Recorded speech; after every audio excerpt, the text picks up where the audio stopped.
National Weather Service in Wilmington has issued a severe thunderstorm warning for northeastern Franklin County, southeastern Wayne County, Union County, Indiana, east central Fayette County, Indiana, western Preble County, northwestern Butler County, until 6:15 p.m.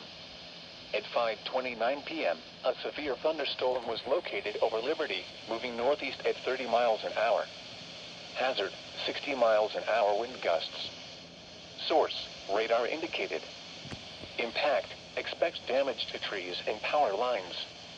Locations impacted include Richmond, Oxford, Eaton, Centerville, Liberty, Camden, New Paris, West College Corner, Salem, Abington, Brownsville, College Corner, Spring Grove, Somerville, Boston, Richmond Municipal Airport, Dunlapsville, Whitewater State Park, Goodwin's Corner, and Oklahoma. This includes the following interstates: I-70 and